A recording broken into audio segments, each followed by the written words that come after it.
കുടുംബത്തോടൊപ്പം റിട്ടയർമെന്റ് കാലം ആഘോഷിച്ചുകൊണ്ടിരുന്ന അയാൾക്ക് ഒരു കോൾ വന്നു, അങ്ങ് സ്പെയിനിൽ നിന്നും. ആ കോൾ ഇന്നൊരു ചരിത്രത്തിന്റെ ഭാഗമാണ്. 34-ാം വയസ്സിൽ അന്താരാഷ്ട്ര ഫുട്ബോളിൽ നിന്നും വിരമിച്ച ഷെസ്നിയുടെ രണ്ടാം വരവിന്റെ കഥയാണിത്. ഒരു തിരിച്ചുവരവിന്റെയും പ്രതികാരത്തിന്റെയും കഥ. ബാർസയുടെ 1-ാം നമ്പർ ഗോൾ കീപ്പർ ടെർ സ്റ്റീഗൻ പരിക്കേറ്റ് ദീർഘകാലം പുറത്തിരിക്കേണ്ടി വരുന്നു. ഫ്ലിക്കിന്റെ കീഴിൽ നഷ്ടപ്രതാപങ്ങൾ തിരിച്ചുപിടിക്കുന്ന ബാർസയ്ക്ക് ഇത് ഉൾക്കൊള്ളാൻ കഴിയുമായിരുന്നില്ല. സെക്കൻഡ് ഓപ്ഷനായി ഇനാക്കി പെനി ഉണ്ടെങ്കിലും മത്സര പരിചയമുള്ള ഒരു ഗോൾ കീപ്പറിനെ ബാർസയ്ക്ക് അത്യാവശ്യമായിരുന്നു. ആ തിരച്ചിൽ വന്ന് അവസാനിച്ചത് ഷെസ്നി എന്ന പോളിഷ് ഗോൾ കീപ്പറിലായിരുന്നു.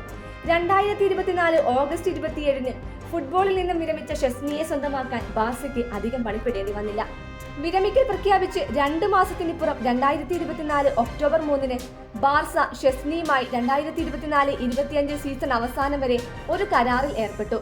ഷെസ്നിയുടെ മുൻകാല ചരിത്രം നോക്കിയാൽ അയാൾ ഷെസ്നി യുവന്റസിന്റെ വിശ്വസ്തനായിരുന്നു. എന്നാൽ 2024-ൽ യുവന്റസിൽ തിയാഗോ മോട്ട എത്തിയതോടെ ഷെസ്നിയുടെ നില പരുങ്ങലിലായി. തിയാഗോ മോട്ടയുടെ മനസ്സിൽ ഗോൾ കീപ്പറായി ഡി ഗ്രിഗോറിയോ ആയിരുന്നു. മാനേജ്മെന്റ് സമ്മതം മൂളിയതോടെ ഗ്രിഗോറിയോ യുവന്റസിന്റെ 1-ാം നമ്പർ ഗോൾ കീപ്പറായി. എന്നാൽ ഈ കാര്യങ്ങളെല്ലാം ഷെസ്നി അറിഞ്ഞത് പത്രങ്ങളിലൂടെയായിരുന്നു. മ്യൂച്വൽ എഗ്രിമെന്റ് എന്ന വർണ്ണക്കടലാസിൽ പൊതിഞ്ഞായിരുന്നു യുവന്റസ് ഷെസ്നിയുടെ കരാർ റദ്ദാക്കിയതെങ്കിലും അതിൽ താൻ അസ്വസ്ഥനായിരുന്നു എന്ന് പിന്നീട് ഷെസ്നി തുറന്നു പറഞ്ഞു. പോയ സീസണിൽ മികവ് കാട്ടിയിട്ടും ക്ലബ്ബ് ഇങ്ങനെ ചെയ്തതിൽ അപമാനിതനായാണ് ഷെസ്നി യുവന്റസ് വിട്ടതും 34-ാം വയസ്സിൽ വിരമിക്കൽ പ്രഖ്യാപിച്ചതും. പിന്നീടാണ് ഷെസ്നി ബാർസയിലെത്തുന്നത്. ബാർസയിലെത്തിയിട്ടും ഷെസ്നിക്ക് അരങ്ങേറാൻ ഒരുപാട് കാത്തിരിക്കേണ്ടി വന്നു. 2025 ജനുവരി 4-ന് കോപ്പ ഡെൽ റേയിൽ ബാർബസ്ട്രോയ്ക്കെതിരെ അരങ്ങേറി. ജനുവരി 29-ന് ചാമ്പ്യൻസ് ലീഗിൽ ബെൻഫിക്കയ്ക്കെതിരെ ബാർസയ്ക്കായി വീണ്ടും അയാൾ കളത്തിലിറങ്ങി. എന്നാൽ ഷെസ്നിക്ക് അതൊരു വലിയ വെല്ലുവിളി തന്നെയായിരുന്നു. മത്സരത്തിൽ ഷെസ്നി വരുത്തിയ 2 വലിയ പിഴവുകൾ ബാർസ ഗോൾ വഴങ്ങുന്നതിന് അയാൾ കാരണക്കാരനായി. എന്നാൽ മത്സരത്തിൽ ബാർസ അവിസ്മരണീയമായി തിരിച്ചുവരവ് നടത്തി വിജയിച്ചു. കൂടാതെ ഡി മരിയയുടെ 1-1 സിറ്റുവേഷൻ മികവ് കാട്ടി ആയുസ് നീട്ടിയെടുത്തു. ഇതൊന്നും ഫ്ലിക്കിന് ഷെസ്നിയിലുള്ള വിശ്വാസം നഷ്ടപ്പെടുത്തിയില്ല. അതേ ബെൻഫിക്കയ്ക്കെതിരെ അയാൾ വീണ്ടും ഇറങ്ങി. എന്നാൽ അന്ന് ഷെസ്നിയുടെ ദിനമായിരുന്നു. 10 പേരായി ചുരുങ്ങിയ ബാർസയുടെ രക്ഷകനായി അയാൾ മാറി.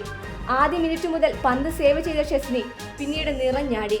മത്സരത്തിൽ 8 പന്തുകൾ സേവ് ചെയ്തു. അങ്ങനെ ഷെസ്നി മത്സരം സ്വന്തം പേരിലേക്ക് മാറ്റിയെഴുതി. ബാർസയ്ക്കായി 14 മത്സരങ്ങൾ കളിച്ച ഷെസ്നി 14 പരാജയപ്പെട്ടില്ല. കൂടാതെ 8 ക്ലീൻ ഷീറ്റും. ഒരു തരത്തിൽ അപമാനിതനായി ഫുട്ബോളിൽ നിന്നും പടിയിറങ്ങിയ അയാൾ ഇന്ന് ബാർസയുടെ നെടും തൂണാണ്. ഈ സീസണിന്റെ അവസാനത്തോടെ ഷെസ്നിയുടെ ബാർസയുമായുള്ള കരാർ അവസാനിക്കും. അയാൾ നിൽക്കുമോ പോകുമോ എന്നൊന്നും അറിയില്ല. എന്നാൽ തന്റേതായ ചരിത്രം കുറിച്ചിട്ട് തന്നെയാവും അയാൾ പടിയിറങ്ങുക.